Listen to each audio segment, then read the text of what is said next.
Heroine பார்த்தீங்கன்னா, அவளோட பொண்ணையும் கூப்பிட்டுட்டு ஒரு பர்த்டே பார்ட்டிக்கு வந்திருக்கா. இவ வந்து சிங்கிள் மதர். அப்ப அந்த பார்ட்டிக்கு பயங்கர கூட்டமா இருக்கு. அப்ப அந்த கேக்க எடுத்துட்டு போற அந்த ட்ராலி பார்த்தீங்கன்னா, கண்ட்ரோல் இல்லாம அது பாட்டுக்கு வந்துட்டுருக்கு. அது ஒரு குட்டி பையன இடிக்கிற மாரி வருது. இத பார்த்த ஹீரோயின் அந்த குட்டி பையன காப்பாத்துறா. அவ பார்த்தீங்கன்னா, அப்படியே பொத்துன்னு கீழ விழுந்திருப்பா. அவ கையில கூட அடிபட்டுருக்கும். ஆனா, அத கூட பெருசா எடுத்துக்காம, அந்த குட்டி பையனுக்கு எந்த ஒரு அடிபடாம காப்பாத்திடுறா. குட்டி பையன் தனியா இருக்கிறத பார்த்துட்டு, "எங்க உன் கூட யாரையும் காணோம்?" அப்படின்னு சொல்லி இப்ப தான் அவங்க அப்பாவ பத்தி சொல்ல ஆரம்பிக்கிறான். ஹீரோ பார்த்தீங்கன்னா, ஒரு பெரிய பணக்காரன். இப்ப அவனும் சிங்கிளா தான் இருக்கான். இத தெரிஞ்சுக்கிட்டு நெறைய பொண்ணுங்க அவனுக்கு நெறைய ட்ரை பண்ணுவாங்க. ஆனா, அவன் யாரையுமே கண்டுக்கறதில்ல.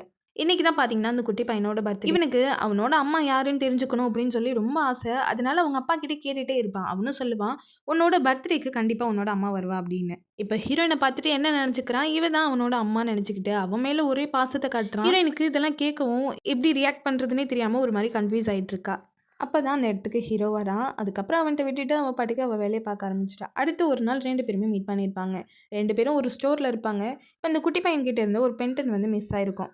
அதே மாதிரி ஹீரோயின் அவளோட ட்ரெஸ்ல மாட்டியிருந்திருப்பா. இத ஹீரோ பார்த்துட்டு, "இது எங்களோடது குடுங்க" அப்படின்னு சொல்ல, அவ வந்து, "இல்ல இது என்னோடது" அப்படின்னு சொல்லுவா. அப்ப நாங்க கேமரால செக் பண்ணுவோம். உங்களுக்கு தான் அவமானம் ஆயிடும் அப்படின்னு சொல்லும்போது, "நீங்க வேணா போய் செக் பண்ணிக்கங்க.